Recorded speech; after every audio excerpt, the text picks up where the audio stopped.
Welcome to the Underground, the Steel City Underground, a Pittsburgh Steelers podcast made by fans like you, for fans like you. Now, here's your host, Joe Kuzma. Hello, everyone, and welcome to a special edition of the Steel City Underground podcast. I know all of you are flipping through your notebooks right now, and you're saying pretty much the same thing a lot of Steelers Nation's saying right now. Who in the heck is Artie Burns? That's right. Our whole panel, let's put it this way. I think it threw me off. It wasn't as though Burns wasn't on a radar as one of the better cornerbacks. But we all know that the Steelers, or at least we felt the Steelers would be targeting someone like William Jackson III from Houston, or even Mackenzie Alexander that was still on the board. Myself personally and a few of the people that were on the panel, the Dual Opinions article that was posted over at steelcityunderground.com just a couple days ago, 3 or 4 of us actually picked Andrew Billings. Several of us were also going with Carl Joseph, who I felt, if you heard the previous podcast, I felt was a great candidate as a safety. We also know that Mike Tomlin was pretty high on Keanu Neal out of Florida as well. So with Keanu Neal and Carl Joseph both off the board, we were really speculating. I was speculating if the Steelers might just be kind of blowing a little bit of smoke there when they had the press conference the other day. If you heard Kevin Colbert talking about sub packages and how maybe a nose tackle is a bit devalued in today's NFL, just because maybe the Steelers didn't use a third or 2/3 even of the defensive packages that they used. They didn't really have a traditional nose tackle out there in those packages. So even though a lot of us were maybe lobbying for a Robinson or a Billings, and they're still out there, don't get me wrong, you never know. Stephon Tuitt a couple years ago was actually labeled, and he was kind of, what's the word I'm looking for, since it's a late night, I'm a little absent-minded, and I apologize. The Artie Burns pick, really, it did throw me off. But going back to where Tuitt was, he was kind of like, it was projected to go in maybe the first round, and a lot of people had him pretty high.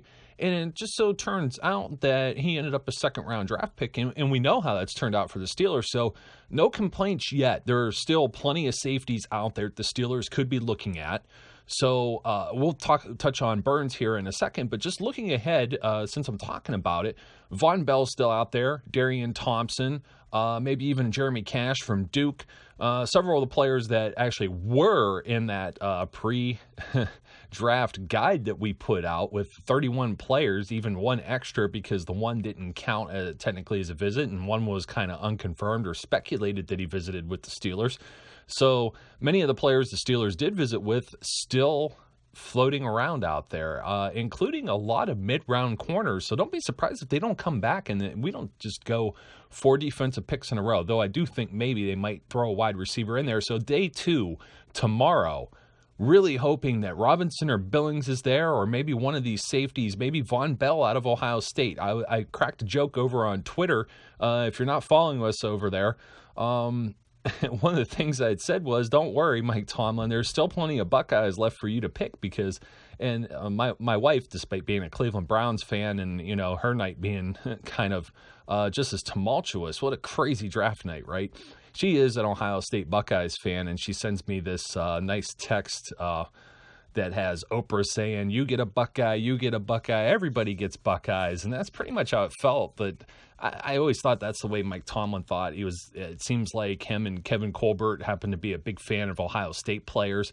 Von Bell's still out there. He's a guy who visited with the Steelers. He's a hard-hitting safety. I kind of thought he might be a reach as a first-round pick. So we'll see if he hangs around there and he makes it through the gauntlet here as a Steelers pick at number 58. If you're listening to this, I did say tomorrow, but you may be listening to this actually Friday morning, heading into Friday night's draft. I am recording this pretty late. It's around midnight right now, so on the Eastern time zone. So getting over to Artie Burns and how he fits into the Steelers. This guy was a track star. He was a 3-time state champion, and just kind of going through this, coming out of high school, he was an Under Armour All-American. He was, let me see, he was rated the 10th best cornerback by ESPNU, 15th best corner by Rivals.com. I mean, just all over the place, just a highly touted kid. He was the nation's top hurdler and a dual sport athlete at the University of Miami, Florida. So a track star, a fast guy that many are actually saying has hands like a wide receiver. Somebody, he actually led the ACC in interceptions with 6 last year.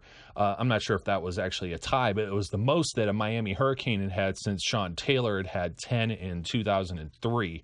So 6 interceptions last year, 7 on his career. He had 5 pass breakups, and then the previous year in 2014 had 6. He has 14 overall. So he's had 1 forced fumble as well. Probably not something you expect as much from a corner, but seeing how he could break up passes, he's kind of rangy in that 6 foot, 200-pound range. Very fast player. Also, like I said, he's I think it said he was a state champion hurdler. I'm going to pull this up real quick. Let's see. He had a pedigree on the football field and track. I'm reading off the NFL's website right here for this particular one. And he was a 4-star recruit and won a state title in the 110-meter hurdles 3 times during his high school career. He had the top 110-meter and 300-meter hurdle times in the nation in his junior year. So there you have it. A star both on the football field and on the track. That's going to be one heck of an athletic player that the Steelers are going to be able to utilize. Now, one of the first things I said kind of privately, I'm speaking with my cousins in a little group chat. I was also going back and forth with Eric Herman from Steelers Grind tonight. And Dave, I don't know how to say your last name, but over from the Steelers Sanctuary, I was talking with him as well, and a few others over on Twitter. And also in the Facebook event group that's still going to be going on throughout the weekend.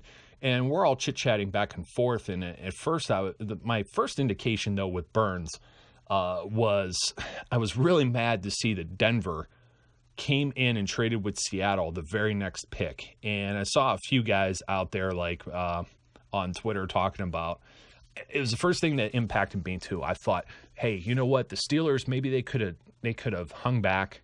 They could have traded with Denver, went back to 31, and still got this kid. Artie Burns at 31, and then picked up, I think it's a 96th overall that the Seahawks ended up getting in the 3rd round, so the Steelers would have acquired an extra pick. And then you see what ends up happening is the Kansas City Chiefs actually end up trading out with San Francisco. And you kind of had to have the indication that if you're the Steelers and you're in the position where you're at now, you probably did not expect, and I certainly did not expect, the Cincinnati Bengals to take yet another corner. They took the kid from Michigan State like 2 years ago that everyone had pegged to going to us, and we passed on him. And he's been riding the pine. He hasn't really even played. I don't know that he will. I don't know what his status is, really, if he's just a project or a bust or what. But they still have Dre Kirkpatrick. They still have Pac-Man Jones. So now they add like another first-round corner, and they still haven't really found – I don't know that they have the solution for Reggie Nelson leaving that secondary, and it concerns me that maybe they take one of these safeties we're looking at tomorrow, like a Von Bell, ahead of us, and that's still problematic just the same way I thought it might be in the first round. But taking William Jackson third – it really was kind of a surprise. I thought maybe the Bengals might target a wide receiver or something of that nature. So a lot of people are like, oh, well, the Bengals just did it just to irritate. No, they didn't do it just to annoy the Steelers or make all of Steelers Nation happy. The Yingers are going off again. They had too much to drink. They've been partying with the Pens going on on their other TV. Speaking of which, man, that's a heartbreaker. Let me tell you, I'm not disappointed in the draft. I think Artie Burns is going to end up being a very solid pick.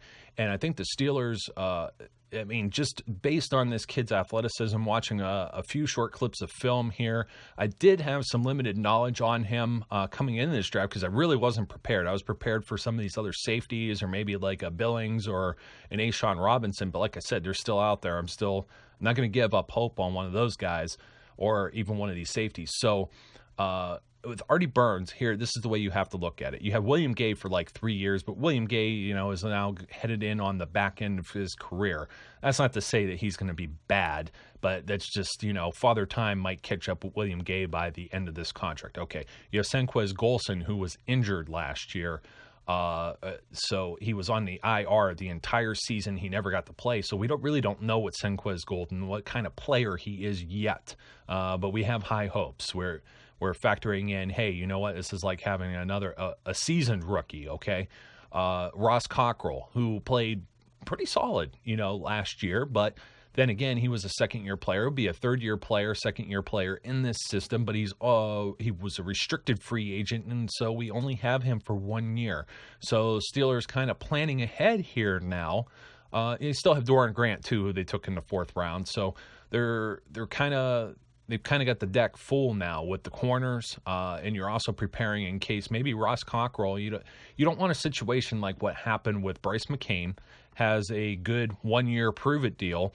Ross Cockrell, if he has a good 1-year prove-it deal, we're not going to be able to afford to re-sign him. So making this Artie Burns pick makes total sense to me, even if it wasn't somebody that I necessarily had the pulse on. That's what Kevin Colbert, Mike Tomlin, and all these guys get paid the big bucks for, right?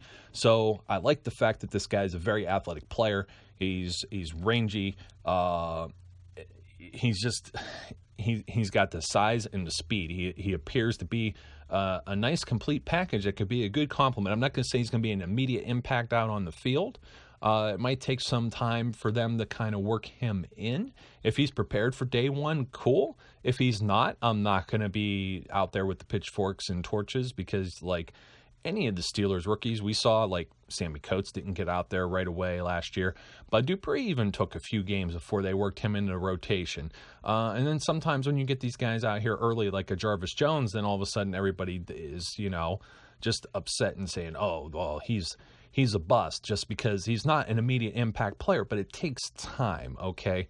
And that's something that I think with being able to take Burns in the 1st round here at pick 25 and kind of thinking maybe Seattle might be looking at a corner at the very next pick behind you. Kansas City could still be looking at a corner they're picking.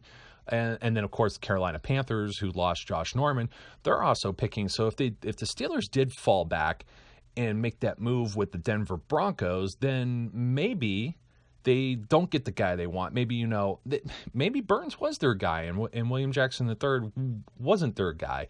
We never really know. That's kind of one of the things that go on behind closed doors and we'll probably never hear about it.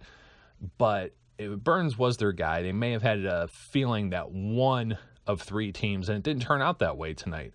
And one of those 3 teams may have taken him. Didn't turn out that way. Could have turned out that way, but maybe in a whole kind of role reversal here, the Steelers took the guy that the Seahawks, Chiefs, or Panthers were looking at, so they had to go another direction and do something else. That's kind of an interesting take on it too. So don't think that the phone didn't ring. So maybe I'm not going to get as upset. And a lot of people are, the other thing I want to throw out real quick too, in just speaking about this Burns pick, and a lot of people saying, well, he was maybe round 2 or round 3 projection. Hey, look, if a player is a 1st round player, you take him regardless. You take him as the 1st round because that's what your belief is. So I will catch everyone again tomorrow night after the Steelers make their round 2 and round 3 picks. Look forward to hearing from you over on social media. We would like to thank you for listening and remind our listeners to follow us on social media and our website, www.steelcityunderground.com.